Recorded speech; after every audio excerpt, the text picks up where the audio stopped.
남자가 지켜야 할 것이 있고요. 여자가 지켜야 할 것이 있다고 합니다. 남자가 지켜야 할 것은 자존심이고 여자가 지켜야 할 것은 절개라고 합니다. 남에게 굽히지 않고 스스로의 가치나 품위를 지키려는 여기 이 마음이 있어야 하고요. 신념이나 신의 따위를 굽히거나 바꾸지 않는 강직한 태도가 있어야 한다고 합니다. 그래서 남자가 자존심을 지키면 군자가 되고 여성이 절개를 지키면 연료가 된다고 합니다. 무엇을 지키느냐 하는 것은 어떤 사람이 되느냐가 되지요. 지켜야 할 것을 지켰을 때 칭송을 받습니다. 반대로 지켜야 할 것을 지켜내지 못할 때 비난을 받습니다. 욥이 고통 중에 있고 고난 중에 있는 욥에게 하나님께서 묻습니다. 2절 트집 잡는 자가 전능자와 다투겠느냐. 하나님을 탓하는 자는 대답할지니라. 여기 2절에서 트집 잡는 자와 하나님을 탓하는 자는 욥을 가리킵니다. 하나님께서 트집 잡고 하나님을 탓하는 욥에게 전능자와 다투겠느냐, 나와 한번 싸워 보겠느냐고 묻습니다. 어떻게 할까요? 하나님하고 한번 싸워 볼까요? 이 표정이 참 진지하신데 욥기 1장에 소개하는 욥은요, 동방에서 가장 훌륭한 사람이었습니다. 소유물이 양이 7,000마리였고요. 낙타가 3,000마리였고 소가 500마리였고 암나귀가 500마리로 부유했습니다. 자녀도 아들, 딸 10명이었습니다. 모든 것이 풍족하고 모든 것이 넉넉했습니다. 그래서 울 일이 없을 줄 알았습니다. 도와줄 필요는 느껴도 도움받을 일은 없을 줄 알았습니다. 그런데 아닙니다. 까닭없는 고통이 어느 날 갑자기 찾아옵니다. 욥이 트집을 잡고 탓을 하는 이유는 여러분 인생이라고 하는 것에 답이 없기 때문에 그렇습니다. 정해진 답이 없어요. 정해진 대로 계획한 대로 흘러가지 않습니다. 대풍이 붑니다. 강도가 등장합니다. 원하지 않았던 일들이 하루아침에 일어나 모든 것을 풍비박산 만들어버립니다. 욥이 잘못 살지 않았다가 아닙니다. 도덕적으로나 윤리적으로 흠과 티가 없이 하나님과 사람 앞에서 잘 살았습니다. 그런데 어떻게 된 영문인지 이해할 수 없는 고통, 인과응보로 설명이 되지 않아요. 나의 잘못과 죄의 대가가 아닌 고통이라고 하는 것이 찾아왔습니다. 내가 잘못하지 않았다면 누군가는 실수한 겁니다. 트집 잡을 일이 생기고 탓할 일이 생기고 다툴 일이 생겼습니다. 내가 잘못하지 않았다면 하나님이 잘못하셨다고 해야 할 일들이 하나, 둘, 셋입니다. 그래서 욥이 하나님을 탓합니다. 하나님을 탓했다라고 하는 말은 하나님 저도 옳은 것이 있습니다 하는 겁니다. 하나님도 실수하시지 않습니까 하는 겁니다. 왜냐하면 욥에게 처한 상황이 욥이 가지고 있는 신앙 체계, 인과율, 인과응보, 신정론으로는 모두 도무지 설명이 불가하기 때문에 그렇습니다.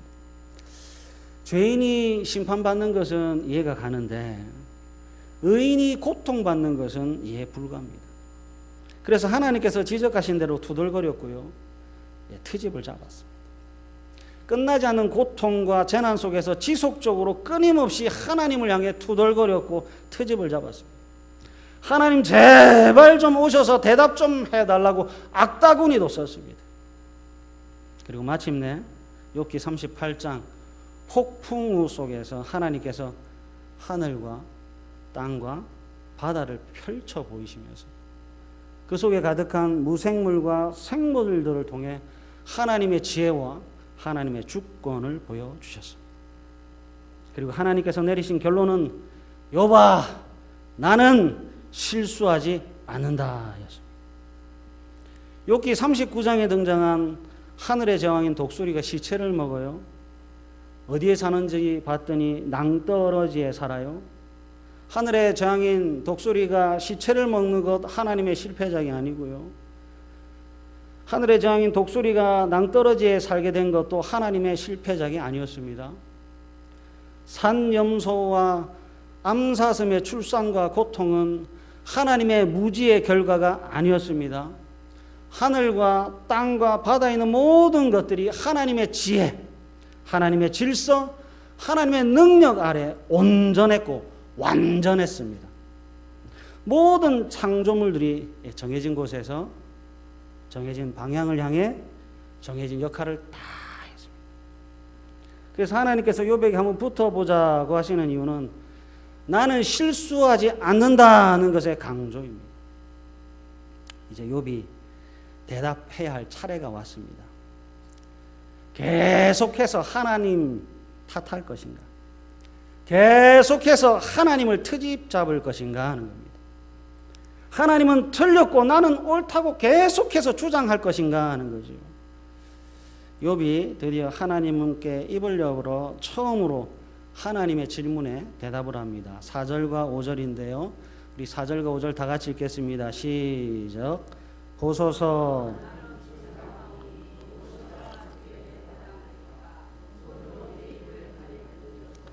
내가 한번 말하였사온즉 다시는 더 대답하지 아니하겠나이다. 아멘. 나는 비천하오니 무엇이라 주께 대답하리이까? 손으로 내 입을 가릴 뿐이로소이다. 하나 적어 놓으실래요? 인생에는 답이 없지만 신앙에는 답이 있습니다. 나는 틀렸고 하나님은 옳습니다. 나는 틀렸고 하나님은 언제나 옳습니다. 네, 그래서 항복 선언입니다. 여러분, 믿음이라고 하는 것은 새로운 답을 가지는 것이 아니라 유일한 답을 가지는 거죠. 수많은 사람들의 답 중 옳은 것을 선택하는 것이 아니라 하늘의 유일한 답을 가지는 것이 신앙입니다. 다시 한번요. 믿음은 새로운 답을 가지는 것이 아니라 유일한 답을 가지는 겁니다. 수많은 사람들의 답 중 옳은 것을 선택하는 것이 아니라 하늘의 유일한 답을 가지는 것이 신앙입니다. 우리는 고난이라고 하는 것 앞에서, 우리는 고통이라고 하는 것 앞에서 생각해 보셔야 해요. 내 옳음을 입증하고 하나님의 잘못을 입증한다고 해서 나아지는 것이 있는가? 오늘 본문 8절, 내가 내 공의를 부인하려느냐 내 의를 세우려고 나를 악하다 하겠느냐? 하나님 틀렸습니다. 하나님 악합니다를 증명한들. 그래서 욥이, 그래서 성도와 교회가 얻는 유익이 무엇인지요? 고통이 사라집니까? 문제가 해결됩니까? 여기 가슴에 가득한 분함이 사라지기를 합니까? 아무것도 변하는 것은 없습니다. 내가 하나님처럼 능력이 있느냐, 하나님처럼 천둥 소리를 내겠느냐는 9절의 질문에 여러분들은 욥은 무엇이라고 답할까요? 나는 비천하오니. 예, 하나님, 저는 비천합니다. 예, 하나님, 우리 교회는 비천합니다. 현실을 바꿀 수 있는 것은 나에게 아무것도 없습니다. 탓하고 트집을 잡아도 나아지는 것은 아무것도 없습니다. 우는 아이가요, 울음을 그치게 되는 것은 아이의 능력에 있는 것이 아니라 부모의 말로 다 담을 수 없는 사랑이 있기 때문에 가능합니다.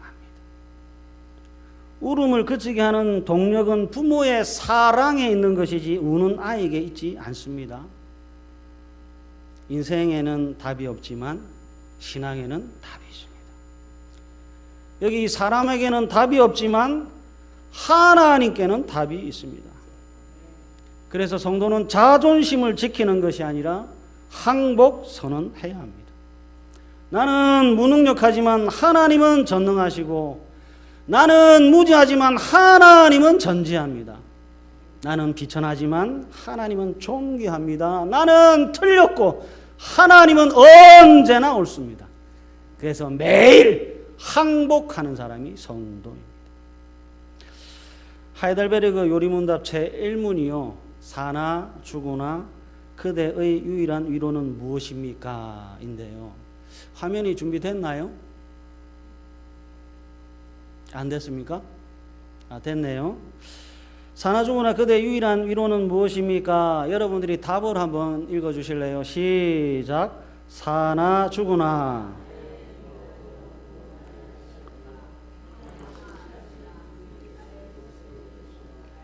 그는 그의 보혈로 나의 모든 죄값을 다 치르셨고 나를 마귀의 모든 권세에서 구원해 내셨으며 하늘에 계신 나의 아버지의 뜻이 아니고서는 머리털 하나도 떨어질 수 없도록 과연 모든 것이 협력하여 나의 구원을 이루도록 그렇게 나를 보존시켜 주십니다.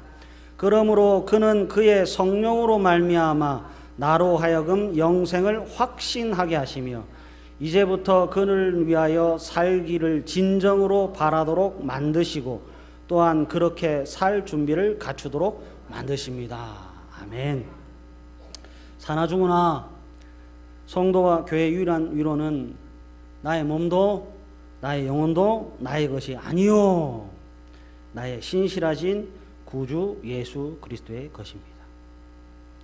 그래서 성도는 고린도전서 15장 55절에 기록된 말씀처럼 사망아 너의 승리가 어디 있느냐, 사망아 내가 쏘는 것이 어디 있느냐 하고 외칠 수가 있습니다. 나의 몸도 나의 영혼도 나의 신실하신 예수 그리스도의 것이기에 로마서 8장 35절 누가 우리를 그리스도의 사랑에서 끊으리요 환난이나 곤고나 박해나 기근이나 적신이나 위험이나 가리라. 로마서 8장 38절 39절 내가 확신하노니 사망이나 생명이나 천사들이나 권세자들이나 현재일이나 장래일이나 능력이나 높음이나 깊음이나 다른 어떤 피조물이라도 우리를 우리 주 예수 그리스도 안에 있는 하나님의 사랑에서 결코 끊을 수 없으리라. 아멘. 예수 그리스도의 것인 우리는 이 모든 현재나 장래나 미래나 이 모든 일, 환난이나 기근이나 박해나 칼이나 장래이나 능력이나 높음이나 깊음에서 우리를 사랑하시는 이로 말미암아 우리가 넉넉히 이깁니다. 욥의 것이 아니라 하나님의 것입니다. 욥의 몸도 하나님의 것이고 욥의 영혼도 하나님의 것입니다. 그래서 사망아 너의 승리가 어디 있느냐, 환난이나 곤고나 박해나 기근이나 칼이나 장내리나 높음이나 천사나 그 어떤 것도 욥을 하나님의 사랑에서 끊을 수 없습니다. 욥이 지는 것이 아니라 욥을 사랑하시는 그 하나님의 사랑으로 넉넉히 이기고 있습니다. 앤드류 보나르라고 하는 목사님이요 이런 말씀을 하셨어요. 하나님이 하실 일은 그분의 능력을 보이는 것이요 우리의 할 일은 믿음을 보이는 것이다. 하나님이 무엇을 하셨는가를 알 때 겨자씨만한 믿음이 생깁니다. 하나님께서 무엇을 하셨는가를 알 때 여기에 믿음이라고 하는 것이 생겨요. 하나님은 어제도 일하시고 오늘도 일하시고 내일도 일하십니다. 하나님은 일하시고 자녀는 일하시는 하나님을 신뢰하고 복종합니다. 우리는 욥기 40장 9절과 10절에 기록된 들처럼 하나님처럼 능력도 없고 하나님처럼 천둥 소리를 낼 수도 없습니다. 스스로 위엄과 존귀로 단장하며 영광과 영화를 입을 수도 없습니다. 우리는 14절에 기록된 것처럼 내 오른손이 나를 나기 자신을 구원할 수도 없습니다. 우리는 무능력하고 하나님은 전능합니다. 사람들이 원통해하고 눈물 흘리는 이유는요, 자기 자신의 한계를 발견했기 때문에 그렇습니다. 하나님처럼 능력도 없고 하나님처럼 위엄과 존귀와 영광과 영화도 없습니다. 그럼에도 불구하고 사나 죽으나 성도의 유일한 위로는 하늘에 계신 나의 아버지의 뜻이 아니고서는 여기 머리털 하나도 떨어질 수 없도록 과연 모든 것이 협력하여 나의 구원을 이루도록 그렇게 우리를 보존시켜 주시기 때문에 그렇습니다. 이런 의미에서 오늘 본문을 이해하셨으면 좋겠습니다. 너는 위엄과 존귀로 단장하며 영광과 영화를 입을지니라. 우리는 위엄과 존귀로 단장할 수 없습니다. 우리는 영광과 영화의 옷을 입을 수도 없습니다. 그러나 시편 8편으로 가면 달라집니다. 시편 8편 4절과 5절입니다. 다 같이 읽겠습니다. 시작. 사람이 무엇이기에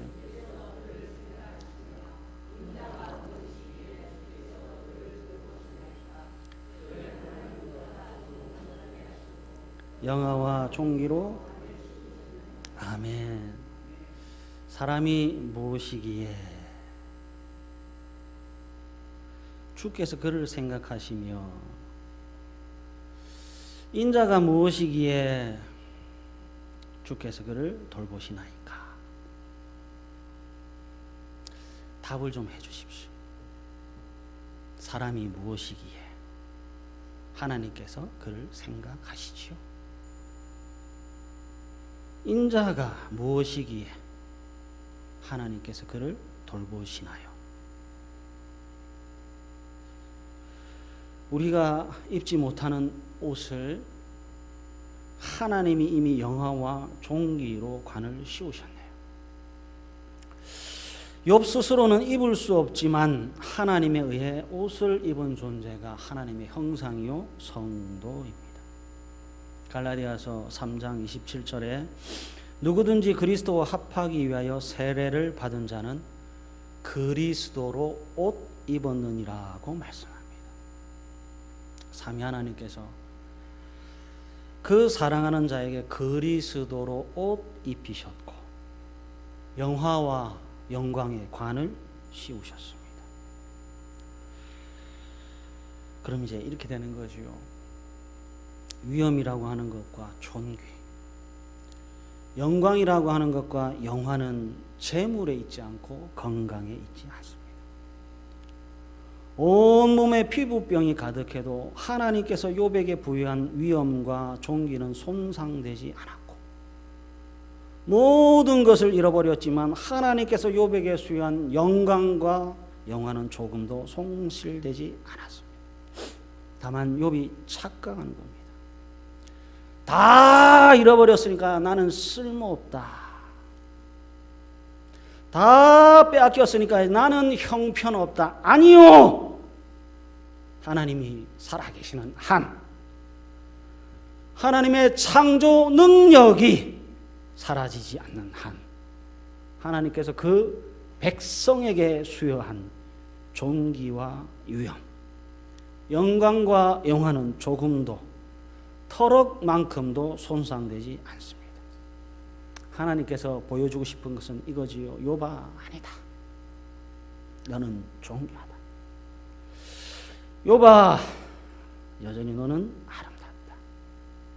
욥아, 너는 여전히 사랑스럽다. 내 인생이 가련하고 불쌍하고 동정을 받아야 하는 것이 아니라 여전히 너는 위엄과 영광과 영화로 가득하다.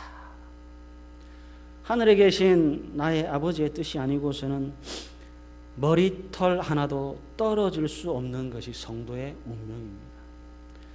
과연 모든 것이 협력하여 나의 구원을 이루도록 그렇게 우리를 보존시켜 주시는 하나님의 사랑이 있습니다. 그래서 하나님께서 우리에게 요구하시는 것은 소나 양이나 물질이 아니라 품위와 품격입니다. 과거나 현재나 미래나 하나님의 자녀는 그 가치와 위엄과 영광에 있어서 존귀합니다. 그래서 품격입니다. 하나님의 자녀는 그 지위와 위치가 과거나 현재나 미래에 있어서 조금도 변하지 않습니다. 그래서 고상한 멋과 자태를 가져야 하는 품위입니다.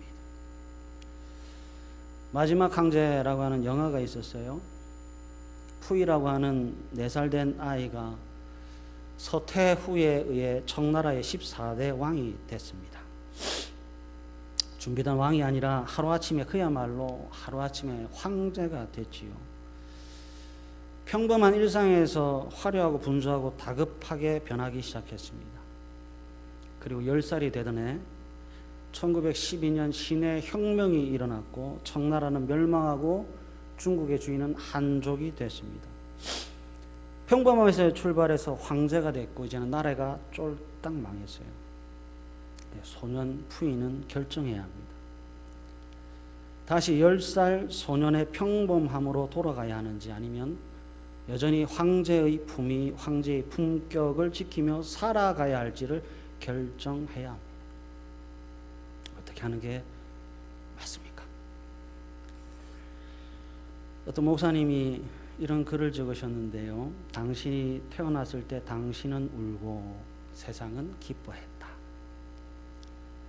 당신이 죽을 때는 세상은 울고 당신은 웃을 수 있는 삶을 살아야 한다. 당신이 태어났을 때 당신은 울고 세상은 기뻐했다.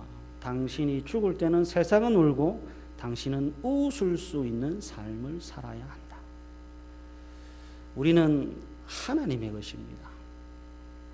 하늘에 계신 나의 아버지의 허락이 없이는 머리턱 하나도 땅에 떨어질 수 없습니다. 모든 것이 협력하여 나의 구원을 이루도록 그렇게 우리를 보존시켜 주십니다. 출애굽한 이스라엘 백성들이 홍해 앞에 섰을 때 배가 한 척도 없었습니다. 그래서 이스라엘 백성 모두가 죽은 것이 아니라 하나님께서 실수한 것이 아니라 바다가 육지가 되는 기적 속에 서 있었습니다. 3년 6개월이라는 가뭄 속에서 엘리야는 까마귀가 물어다 주는 떡과 물을 마시며 든든하게 살았습니다. 수에 셀 수 없는 적들이 쳐들어오는 상황에 희석이하는 기도함으로 승리를 거두었습니다. 신앙의 세계, 하나님의 세계는 언제나 신비롭습니다. 반석에서 물이 터져 나오고 하늘에서 만나가 내려옵니다. 줄이면 배부르게 하고 목마르면 생수의 강이 터져 나옵니다. 보리떡 5개와 물고기 2마리로 5,000명을 먹이고 12광주리가 남는 세계가 신앙의 세계입니다. 바울을 태우고 로마로 향하던 배가 침몰했습니다. 그래서 하나님께서 실수하셨나요? 아니요. 우리가 알지 못하는 시간과 공간과 만남의 여정이 있었습니다. 하나님은 언제나 옳습니다. 하나님은 언제나 이기십니다. 성도는 하나님 안에서 넉넉히 이기는 존재들입니다. 하나님의 섬세한 계획들이 있어요. 내 생각에는 조금 늦게 갈 수도 있고 내 생각보다는 조금 빨리 갈 수도 있습니다. 그것은 하나님께서 부족하거나 모자라서가 아니라 신실하심의 결과입니다. 그래서 바울이 디모데에게 이렇게 권면합니다. 디모데후서 4장 5절에서부터 8절 말씀인데요. 다 같이 읽어보겠습니다. 시작. 그러나 너는 모든 일에 신중하여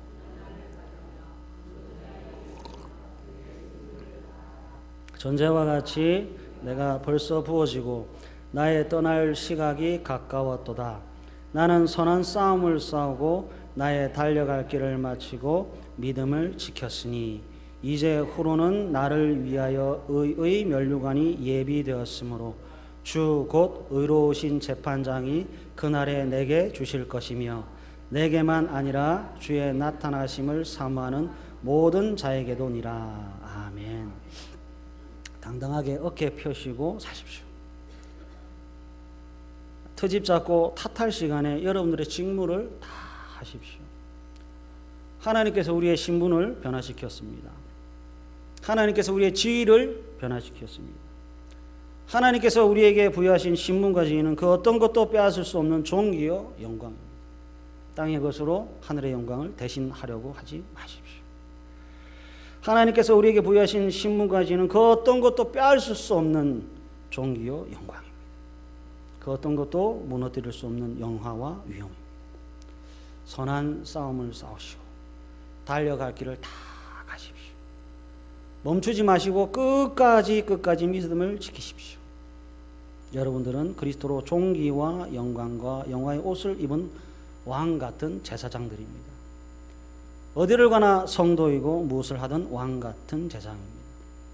왕의 품위를 지키시고 제사장의 품격을 지키며 살아가는 하나님의 자랑과 영광이 되시는 여러분들 되시기를 간절히 바랍니다.